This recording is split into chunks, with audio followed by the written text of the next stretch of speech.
Hoje iniciamos o Tríduo Pascal, estamos ao vivo aqui da Canção Nova em São Paulo. Você já vê agora imagens aqui da capital. Hoje, um dia de sol com nuvens e termômetros entre os 15 e 26 graus. Hoje, quinta-feira santa, início do Tríduo Pascal, o Papa Francisco celebrou a missa do Crisma com os sacerdotes de Roma. A celebração é conhecida pela renovação das promessas sacerdotais e bênção dos santos óleos. O Papa afirmou que Jesus vence o mal e nos liberta do maligno. Na Terra Santa, nossa equipe acompanha o início das celebrações. Aqui na capital paulista, a vacina para os idosos de 68 anos foi antecipada. Juntos vamos até às 10 da manhã. A gente segue para o intervalo com imagens da ponte Hercílio Luz, em Florianópolis. Na capital catarinense, o dia de sol com algumas nuvens. Pode chover de maneira rápida durante o dia. A máxima por lá é de 26 graus.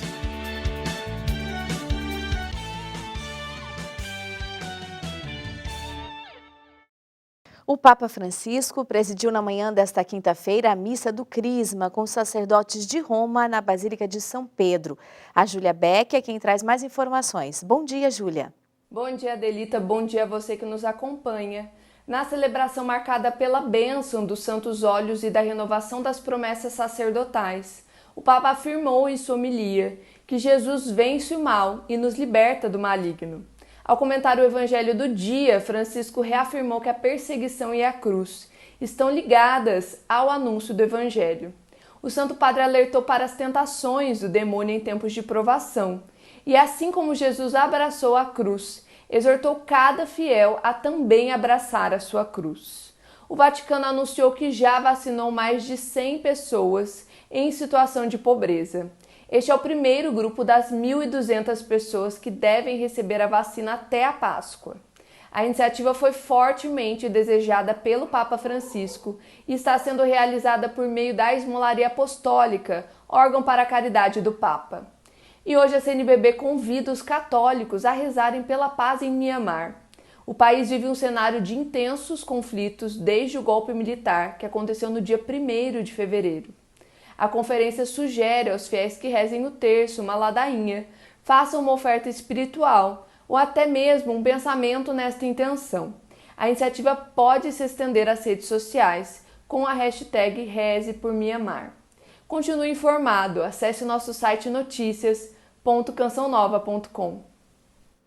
E hoje a Danúbia Gleiser volta a falar conosco sobre a Semana Santa em Jerusalém. Ela acompanhou a celebração, o início do Tríduo Pascal e entrevistou um padre que lhe explica esta celebração. Hoje, manhã de quinta-feira, teve início o Tríduo Pascal aqui na Basílica do Santo Sepulcro, em Jerusalém, em uma celebração única, diferente das que ocorrem no resto do mundo, pois, por razão histórica, esta cerimônia reúne a bênção dos óleos dos catecúmenos, enfermos e crisma, a renovação das promessas sacerdotais e a ceia do Senhor. O patriarca latino de Jerusalém, sua beatitude Pier Batista Pizzaballa, presidiu a celebração. E sobre o Tríduo Pascal, você confere agora uma entrevista com o padre Tiago Rangel, mestrando em judaísmo pela Universidade Hebraica, que nos fala sobre este assunto. O Tríduo Pascal é a celebração da Igreja da paixão, morte e ressurreição de nosso Senhor Jesus Cristo, dividida em 3 dias, nos quais nós fazemos o memorial do que aconteceu antes da ressurreição do Cristo. Nós lembramos que na Quinta-feira Santa nós começamos justamente com a paixão, com a instituição da Eucaristia. Na sexta-feira nós temos, então, a paixão de Cristo, normalmente é através do Evangelho de João, que nós ouvimos na Sexta-feira Santa. E finalmente no sábado nós temos a celebração do Fogo Novo, a celebração da Vigília, onde nós celebramos finalmente a ressurreição daquele que morreu para salvar ou para nos tirar do pecado e para nos dar a vida eterna. A você, independente da situação que esteja, assim como Cristo sofreu para poder chegar à sua vitória da ressurreição, eu convido a você também a participar em casa, através das lives, da maneira como você puder participar dessa celebração. É no momento de sofrimento que nós percebemos a nossa fé e provamos essa fé também. lembrando sempre que nosso objetivo final não é o sofrimento e não é essa vida, mas a vida eterna. De Jerusalém, da Núbia Gleiser, para o Canção Nova Notícias, edição da manhã. A seguir, São Paulo antecipa a vacinação para idosos de 68 anos. E temos imagens agora de Salvador. Por lá, um dia de sol entre nuvens com pancadas de chuva a partir da tarde. Mais um dia quente, a máxima é de 32 graus.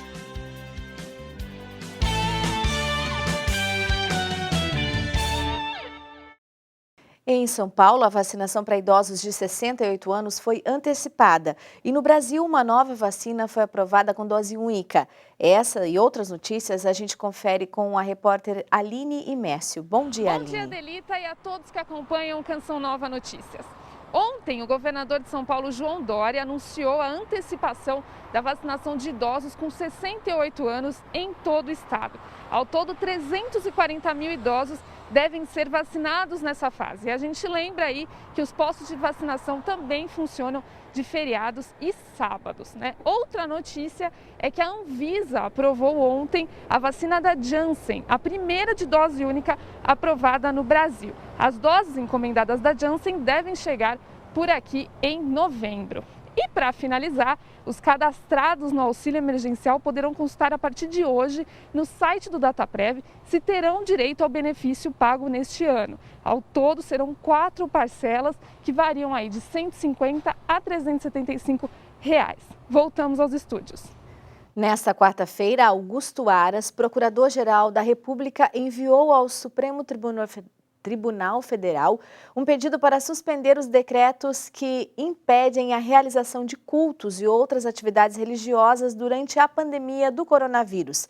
As informações com Otávio Martins. Bom dia, Otávio. Bom dia, Adelita. Bom dia a todos que nos assistem. É exatamente isso. O Procurador-Geral da República, Augusto Aras, enviou ao Supremo Tribunal Federal esse pedido aí em resposta a uma ação do PSD. O partido questiona aí o decreto de fechamento de igrejas em São Paulo. Então, essa ação aí, esse pedido que o Procurador-Geral da República enviou ao STF, pede que igrejas e templos religiosos possam ficar abertas e sejam consideradas, sim, atividades essenciais, ainda mais no momento em que vivemos, né? Por exemplo, aqui na Igreja Católica, a Semana Santa. Então, o Procurador-Geral da República pediu para que igrejas e templos religiosos possam funcionar tomando aí os cuidados devidos de distanciamento, uso de máscara, aqueles cuidados como, por exemplo, a possibilidade dos fiéis utilizarem álcool e gel. Então, o Procurador-Geral da República entende por esse pedido que igrejas e templos religiosos são sim fundamentais e devem poder permanecer aberto, desde que sigam então as regras sanitárias de cuidados contra o coronavírus. Até o domingo tem previsão de chuva entre o litoral de São Paulo e a capital paulista e também a região dos Lagos, no Rio de Janeiro. Até o fim de semana, as temperaturas não sobem muito. Confira agora a previsão do tempo para hoje. Chove no litoral norte do Rio Grande do Sul e litoral sul de Santa Catarina. No restante da região, tempo seco. Tempo firme também em quase todo o estado de São Paulo, sul de Minas e oeste do Rio. Entre o litoral paulista e o Rio de Janeiro, sol e chuva rápida. No centro-oeste tem pancadas de chuva no Mato Grosso, Goiás e Distrito Federal. O tempo fica seco e não chove no Mato Grosso do Sul. Já no norte, chove forte no leste do Amapá e do Pará. Nas demais áreas, tem chuvas isoladas com raios e ventos. Chove no oeste e litoral do Maranhão. No oeste de Sergipe, Alagoas, Paraíba, Pernambuco e Rio Grande do Norte, tempo firme. Pancadas de chuva no restante da região. Governo francês decreta lockdown para tentar conter o avanço do coronavírus.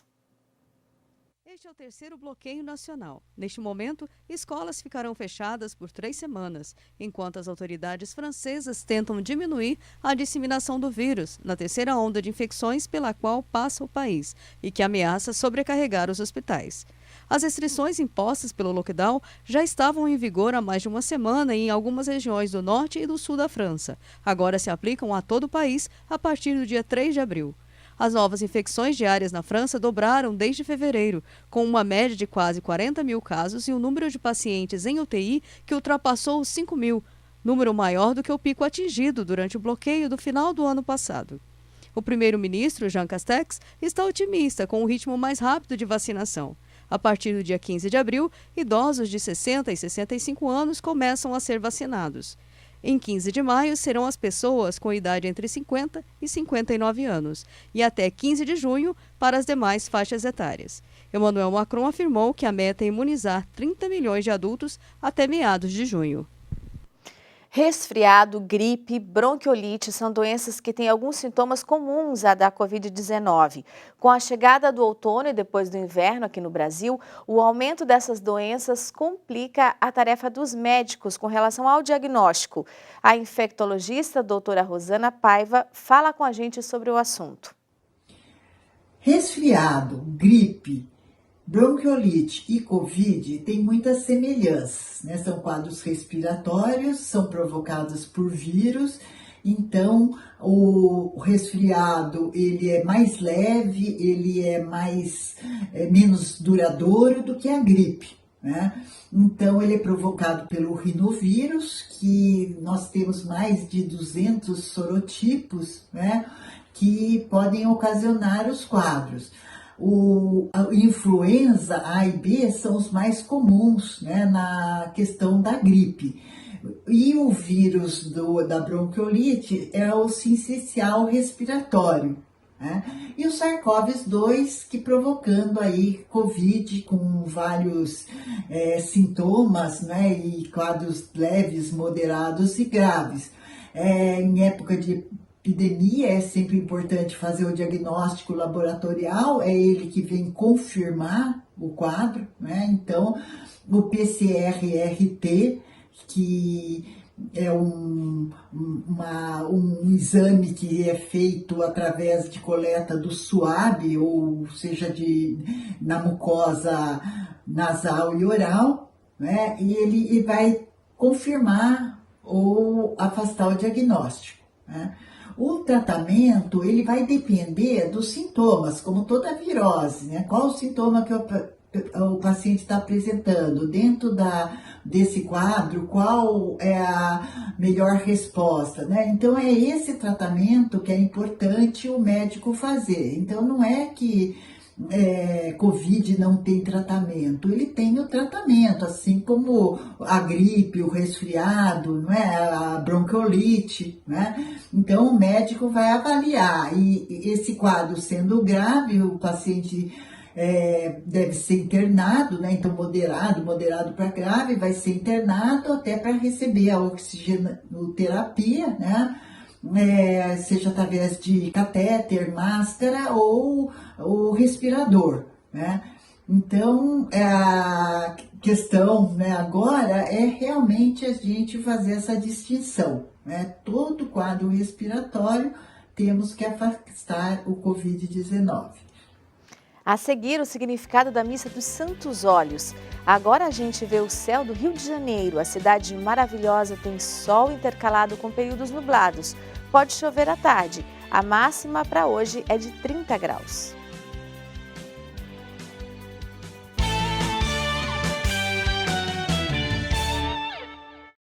A Igreja em Unidade ao Papa Francisco celebra hoje a Missa dos Santos Olhos, também chamada Missa da Unidade. Sobre o significado dessa celebração, a Liana Nunes, de Brasília, explica para a gente agora. Bom dia, Liana. Bom dia, Adelita. Bom dia a todos. Isso mesmo, nós vamos falar hoje sobre o sentido da Missa dos Santos Olhos. E para falar um pouco mais sobre esse assunto, nós vamos conversar agora com Dom Paulo César, arcebispo da Arquidiocese de Brasília. Dom Paulo César, bom dia. Já quero iniciar essa nossa conversa perguntando o sentido da Missa dos Santos Olhos para a liturgia da Igreja. Bom dia a todos aqueles que nos assistem. O sentido dessa missa é o sentido da unidade, é a celebração da unidade, onde o bispo com seu presbitério reunido celebra a Eucaristia. Nessa missa se tem a consagração dos santos óleos, a bênção do óleo dos catecúmenos, do óleo dos enfermos e a consagração do Santo Crisma. E os presbíteros renovam as suas promessas sacerdotais.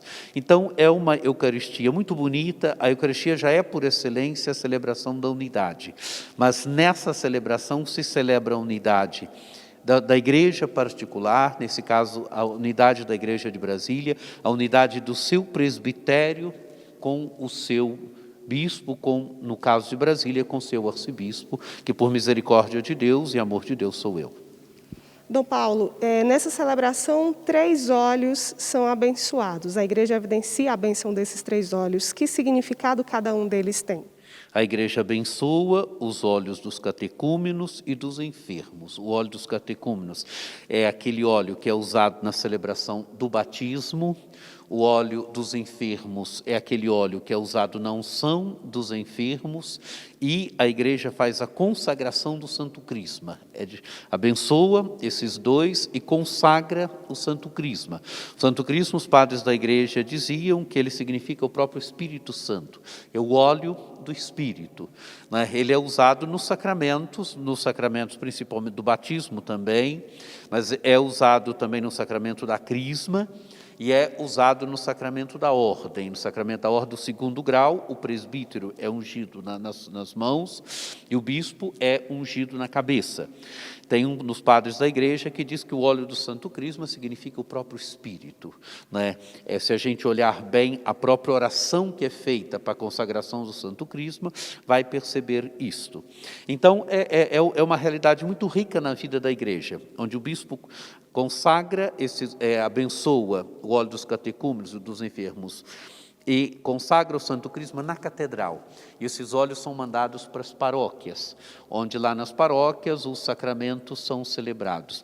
Onde se percebe bem a dinâmica da comunhão, da catedral, da Eucaristia presidida pelo bispo, emanam para todas as paróquias da diocese, para a celebração então dos sacramentos durante todo o ano. Obrigada, Dom Paulo, pelos esclarecimentos. Adelita. Estamos na semana mais importante do ano para os cristãos. Tempo de meditar quantos passos ainda faltam para a nossa santidade. No Tríduo Pascal, que começa hoje, somos convidados a encontrar com Jesus, servo de todos, o Senhor da humanidade que ressuscitou dos mortos para dar sentido à nossa fé.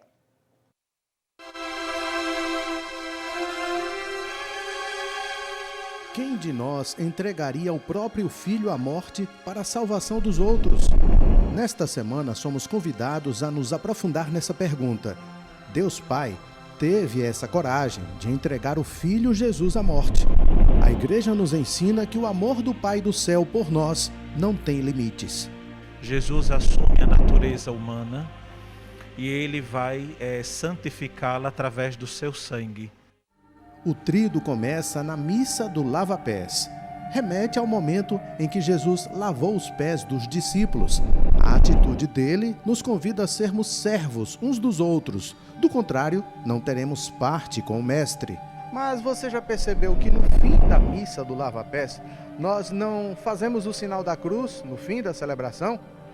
Essa mesma celebração continua com a adoração ao Santíssimo Sacramento no decorrer da madrugada. Na sexta-feira da Paixão, a mesma celebração continua com a adoração à cruz e contemplação da morte de Cristo. E a bênção final só é dada desta celebração do Tríduo na Vigília Pascal, no sábado à noite. A Semana Santa é repleta de símbolos que ajudam o cristão a meditar. O primeiro deles, Jesus apresenta na ceia com os discípulos, quando instituiu a Eucaristia. Outro símbolo, a água, que inicia a pessoa na vida cristã pelo batismo. A água é o sinal da morte e da vida, que é o sinal sacramental do batismo. Terceiro símbolo, o fogo. Na última parte do Tríduo Pascal, o fogo inicia a vigília no sábado à noite. A vela, aquela vela grande, chamamos de círio, feita de cera virgem de abelha, que simboliza, cada abelha simboliza os cristãos, toda ela reunida no corpo de Cristo. O outro símbolo de Páscoa é o óleo consagrado, o Santo Crisma, Por isso que todos os sacramentos derivam da Páscoa de Nosso Senhor. Tempo de buscar a santidade e de refletir. Quantos passos faltam para a nossa conversão? O arcebispo de Aracaju convida para que procuremos reconhecer logo a salvação em Jesus Cristo. Jesus Cristo que se fez homem e morreu de uma forma tão brutal. Então, celebrar a Semana Santa é um momento muitíssimo precioso para todos nós cristãos.